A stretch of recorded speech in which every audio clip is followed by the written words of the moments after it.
P D M کے زیر اہتمام کراچی میں مہنگائی کے خلاف احتجاجی مظاہرہ کیا گیا، جس کی سربراہی پی ڈی ایم کے سربراہ مولانا فضل الرحمان کر رہے تھے، جبکہ ان کے ہمراہ جے یو آئی سندھ کے سیکریٹری جنرل علامہ راشد سومرو، اسلم غوری سمیت پارٹی اور رہنماؤں نے بڑی تعداد میں شرکت کی، جبکہ ان کے ہمراہ مسلم لیگ نون کے رہنما منور رضا اور جمعیت علماء پاکستان کے علامہ محمد اویس نورانی اور دیگر نے شرکت کی۔ جبکہ اس حوالے سے مولانا فضل الرحمان کا کہنا تھا کہ موجودہ مہنگائی کا مقابلہ کرنے کے لیے عام آدمی کو میدان میں آنا ہوگا اور پی ڈی ایم ہر محاذ پر ان کے شانہ بشانہ اس محاذ پر لڑنے کے لیے تیار ہے۔ ان کا کہنا تھا کہ حکومت ملک اور قوم کے مفادات کے بجائے آئی ایم ایف کے مفادات کی چوکیداری کر رہی ہے۔ ہمیں غلام بن کر عالمی اداروں سے بات نہیں کرنی چاہیے، بلکہ ایک آزاد قوم کی حیثیت سے عالمی اداروں سے بات کرنا ہوگی۔ لیکن 25 کروڑ کی آبادی کے اس ملک کی قیادت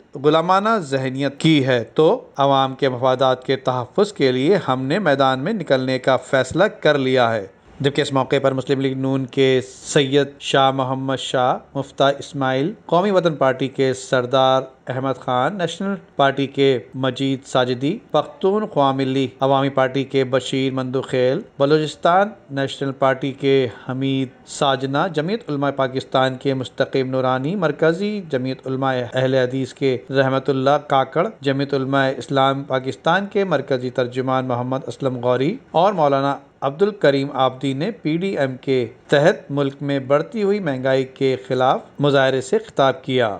ندیم صدیقی، میٹرو 7 پاکستان۔